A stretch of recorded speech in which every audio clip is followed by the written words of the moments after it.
अभी अभी हमारे बच्चों के बाल जो है, एक लड़का को देखे यहाँ बाले नहीं, खाली मुर्गा कटी, बीच में खाली बाल है।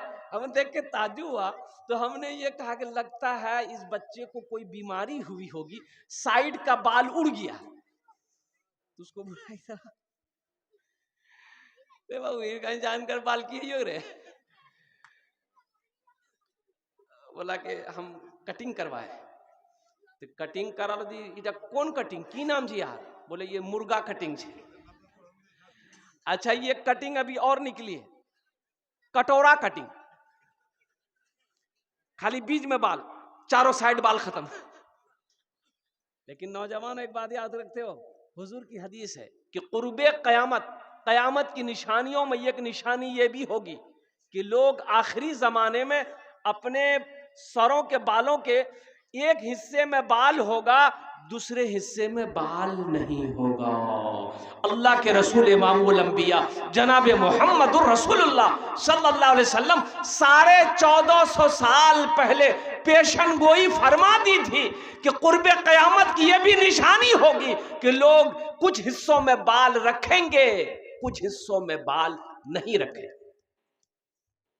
इसलिए मेरे बच्चों, बाल अल्हम्दुलिल्लाह रखते हो तो पूरे सर में एक बराबर रखो, अगर नहीं रखते हो तो जैसे कटवाना है तो पूरे बराबर करके काटो, एक हिस्से में बाल हो। अच्छा देखने में भी खराब लगता है ना, अच्छा नहीं लगता है मेरे बच्चों नौजवानों। ऐसी बात नहीं है कि ये खूबसूरती बढ़ा देता है, खूबसूरती नहीं बढ़ाता है, ये बदसूरती पैदा करता है। इसलिए इन तमाम खुराफात से बचो, गलत रस्मों से बचो। नक्काली करनी है इमामुल अंबिया की करो, कुर्बान जाओ। अल्लाह के रसूल सल्लल्लाहु अलैहि वसल्लम के कंधे तक काली कमली थी, जुल्फे थी यहाँ तक, कंधे तक, ये भी नबी की सुन्नत है। बीच में मांग निकालना नबी की सुन्नत है, और कुर्बान जाओ, बाल को छिलवाना भी नबी की सुन्नत है। तो इसलिए नौजवानों, मेरे बच्चों, अल्हम्दुलिल्लाह सुम्मा अल्हम्दुलिल्लाह, दीन सीखो, दीन पर चलो और दुआ करो कि मौला दीन पर ही मेरा खात्मा, दीन पर ही मेरा खात्मा। एक बात याद रखना, जिसकी जिंदगी अच्छी होगी उसकी मौत अच्छी होगी, जिसकी जिंदगी बुरी होगी उसकी मौत बुरी होगी। एक आदमी जिंदगी भर शराब पीता हो, क्या उसकी मौत सजदे की हालत में हो सकती है? एक इंसान जिंदगी भर शराब पीता हो, क्या उसकी मौत कुरान की तिलावत में हो सकती है? नहीं हो सकती है। लेकिन एक बात याद रखो, जो आदमी जिंदगी भर कुरान का तिलावत किया हो, नमाजें कभी ना छोड़ी हो, तो इंशाअल्लाह उसकी मौत सजदे की हालत में हो सकती है, उसकी मौत कुरान की तिलावत में हो सकती है, उसकी मौत अल्लाह के जिक्र करते हुए हो सकती है। इसलिए नौजवानों, मेरे बच्चों, जिसकी जिंदगी अच्छी होगी उसकी मौत अच्छी होगी, जिसकी जिंदगी बुरी होगी उसकी मौत बुरी होगी। मरना है ना, मरना है ना, मौत तो बरहक है, इससे ना कोई बच पाया ना कोई बच पाएगा।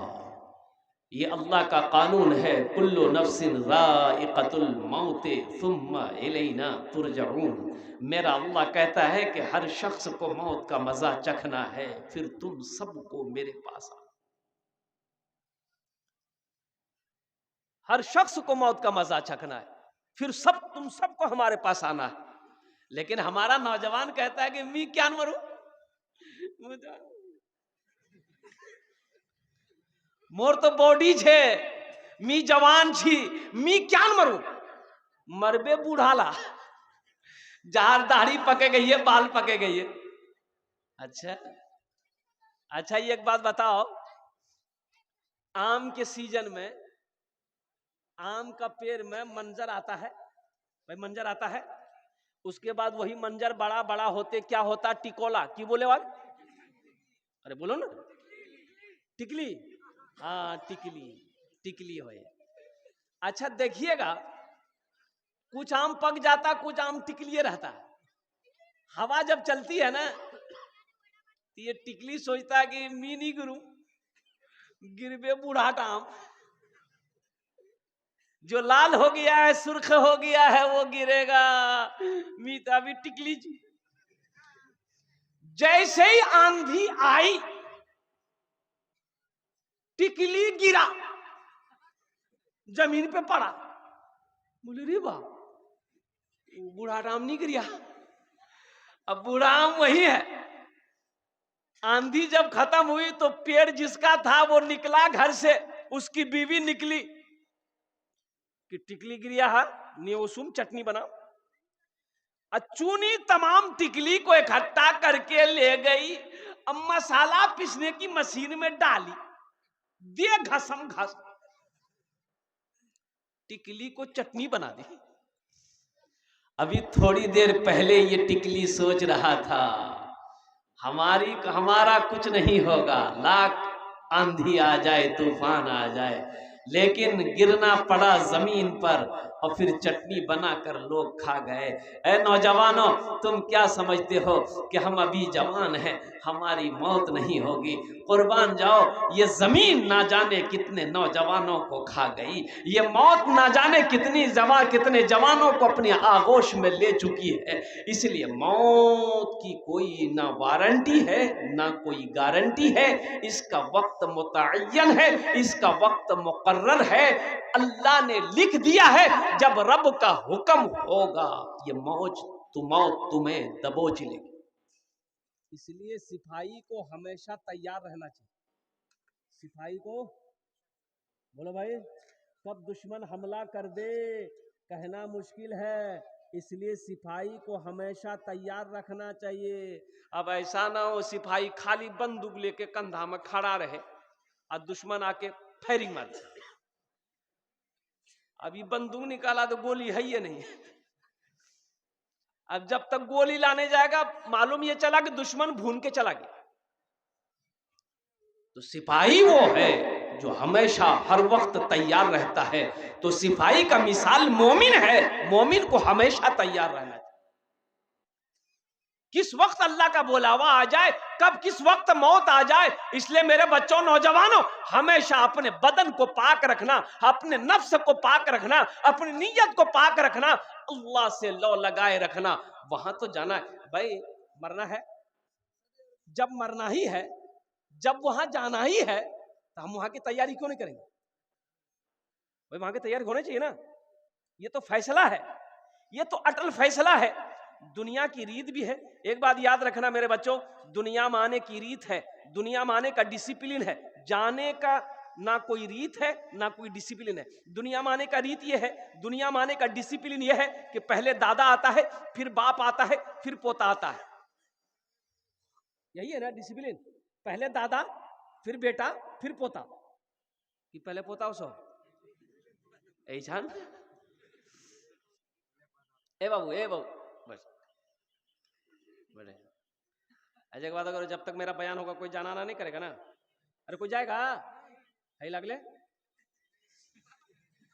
एक जगह तकरीर करे थे कि नौजवान खड़ा हुआ, मैंने कहा क्या हुआ? बोले है, बोले बेटा, वो बैठ गया। 10 मिनट बाद फिर खड़ा हुआ, मैंने कहा क्या क्या बेचन की हुई हो? वो बोले साहब बहुत जोर से लगी हम। बोले बेटा, वो बैठ गया।